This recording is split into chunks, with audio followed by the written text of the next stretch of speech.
ఒక తల్లి costly touch phone వాడుకుంటా పసిబిడ్డల్ని 5 ఏళ్ళు, 3 ఏళ్ళు, 2 ఏళ్ళు పసిబిడ్డల్ని నైట్ 10కి, 11కి ఇలా అడుక్కోవడానికి పంపిస్తా.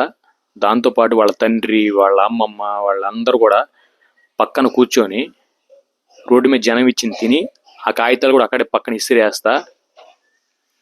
పెద్ద స్కామ్ ఇది. చూడండి, వీళ్ళు పేదోళ్ళు, నాకు 100% జాలుంది, నేను కాదంటలేదు. మిడిల్ క్లాస్ అంతకన్నా బాధపడుతున్నాడు. ఇల్లు లేక, జీతాలు లేక, ట్యాక్సులు కట్టలేక. ఈ ఇండియాలో 190 మందికి ఇల్లు లేవు.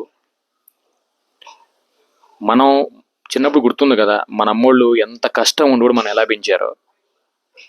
తిండి తినక పస్తులుండి కూడా మన చదివించారు వాళ్ళు. అలా ఉండాలి తల్లిదండ్రులు అంటే. ఇలా మాత్రం కాదు. నైట్ 7 పిల్లల్ని నిద్రపెట్టకపోతే వాళ్ళకి ఏం బ్రెయిన్ మెచ్యూర్ అవుతుంది? వీళ్ళు పెంచడం చేత కాకపోతే ఇంతమంది కనకూడదు. కానీ కావాలని పెద్ద స్కామ్ అన్నమాట ఇది. కనేసి ఒక 10 మంది పిల్లల్ని ఇలా వదిలేస్తే వాళ్ళు వెళ్ళి అడుక్కొని వచ్చి వీళ్ళని పోషిస్తారు. ఇది స్కామ్ అన్నమాట. ఎందుకంటే చిన్నపిల్లలు మనకి డబ్బులు ఇచ్చే వాళ్ళకి మనకి ఎమోషన్ అది. చిన్నపిల్లలను చూడగా మన పిల్లలు గుర్తు వస్తాం మనకి. సరే అని చెప్పి మనం ఎంతో కొంత ఇస్తాం. అది ఎమోషన్ అన్నమాట.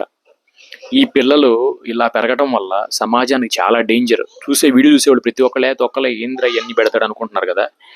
ఇలా పెరగడం వల్ల వాళ్ళకి పద్ధతులు తెలియపోవడం వల్ల, దేవుడు అంటే ఏంటో తెలియపోవడం వల్ల, సమాజం ఎలా బతకాలని తెలియపోవడం వల్ల వీళ్ళకి ఆధార్ కార్డులు కూడా ఏం ఉండవు. వీళ్ళకి అప్లై చేయకుండా ఇలా కావాలి ఉంచేసి ఏం చేస్తారంటే రేపు వీళ్ళు చైన్ స్నాచింగ్లు చేయడానికి కానీ, రేపటి వీళ్ళు లగ్జరీగా అలవాటైపోయి వేరే వాళ్ళని చంపడానికి కానీ దేనికి వెనకాడరు. రేపులు చేయడానికి కానీ, దొంగతనాలు చేయడానికి కానీ దేనికి వెనకాడరు.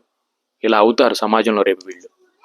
ఖచ్చితంగా గవర్నమెంట్ వాళ్ళు చర్యలు తీసుకొని వీళ్ళు రీహాబిలిటేషన్ సెంటర్ పిల్లల్ని పంపించి ఇలాంటి వాళ్ళని లేకుండా చేస్తే వాళ్ళ పిల్లల జనరేషన్ బాగుంటుంది.